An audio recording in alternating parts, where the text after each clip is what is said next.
live in America, the land of milk and honey.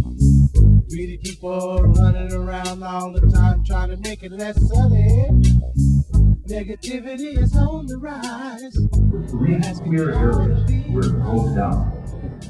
And also, too, what we'd like to do is, when we do get this meeting with Lee Baca, and we will, I'm challenging him to take us inside of the jail system on a tour, along with the media, so we all can see, and the community can see, how things are being ran in there as far as medical, as far as the treatment of the inmates, and as far as their laws and how they run this jail system. Because guess what? This is a question now for everyone in the community. What's really going on in our jail system?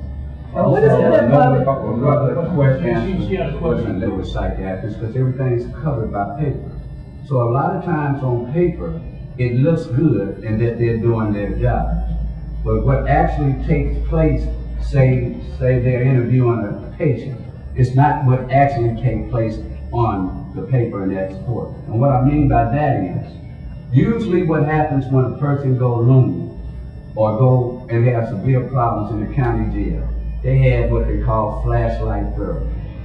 If you started rumbling and rambling, because it's been going on for not just now, medical issues have been established in the county jail for over 25 years that I know of. Usually, they've got three options that they'll do. They will lock you in a rubber room and strip everything out and say you had a court date 40 days later. They'll lose you there. That's their form of treatment. Another form is, if you're a male in particular, and you run around acting crazy, they carry flashlights. So the point that I'm making is, a lot of times you see on paper where things aren't necessarily what they are in the jail. To let her out of jail at all, or that it was with this unknown medical? Well, you know what bothers, I think what bothers us all is, how do you have the authority, even though you are the Sheriff Lee Baca? Why is it that she received preferential treatment? And why is it that she went home ready to give a party this weekend? She ordered tents, she had everything ready. To me, that's a slap in the face to the judicial system, to Lee Baca, and the judge. So I thank the judge for standing on his job, doing what he is supposed to do by calling her back. I thank Lee Baca for answering to the meeting yesterday, but we have more questions that we need to ask him, and we want more answers, because yesterday was just like, let's get everyone off our back right now. But we want to talk to him thoroughly and ask him some very, very precise questions on how is this going to be for the future for the jail system. And follow up with the call to Sheriff Lee Baca for a specific time and a specific day for the meeting. We intend to follow up with this. Sheriff Lee Baca has a responsibility to meet with us. The issue is out there. Paris Hilton essentially gave the whole nation a platform to really look at conditions in the LA County Jail and other jails, but especially the LA County Jail, and how people are treated that have severe medical needs but do not have the famous celebrity status of Paris Hilton. So we intend to follow up with Sheriff Baca, and we expect a response from Sheriff Baca, and we expect a timely response before the Board of Supervisors meets on Tuesday, because we will be going to the LA County Board of Supervisors on Tuesday to continue to pursue our demand. Well, would not the reasons Sheriff Baca originally had for releasing Paris Hilton, in that they are not equipped to handle so many of these physical and psychological issues? Well, we've said it several times today, and we'll keep saying it. It's really not about Paris Hilton.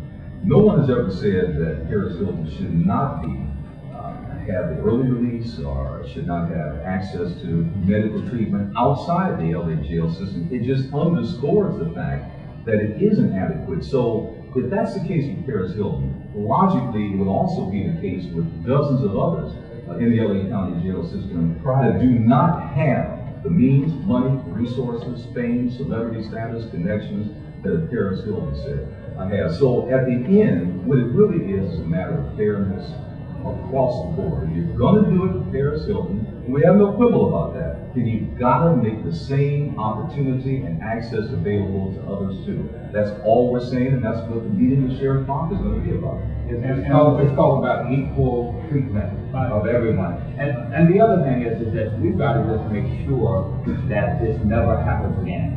And that's what our city officials, our public policy people are all about, is to make sure of that. Thank you very much. And we just want to say in closing, it's not about I or me, but it's about we. It's not about I or me, but it's about we.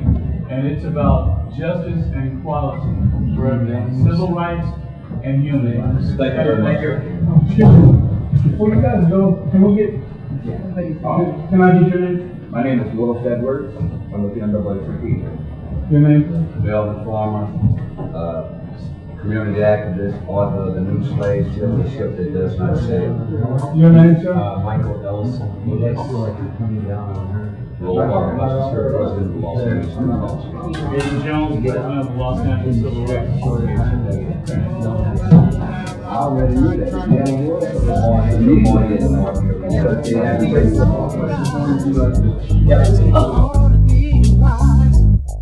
Don't fall for the okie doke, or guess who gets broke? Stop fighting, start uniting. What's the matter with the black and the brown? Stop fighting, start uniting. What's the matter with the black and the brown? Stop fighting, start uniting. What's the matter with the black and the brown? Stop fighting, start uniting. What's the matter with the black and the brown? And a lying government. Look at our people in New Orleans. So you see, black and brown, it's not between you and me. Because they don't want us to get together, because strength runs in numbers. So stop fighting, black and brown. Open your mind at the sound of my voice. Make the right choice and become one, because we are one, black and brown. We stop fighting, we start uniting. What's the matter, black?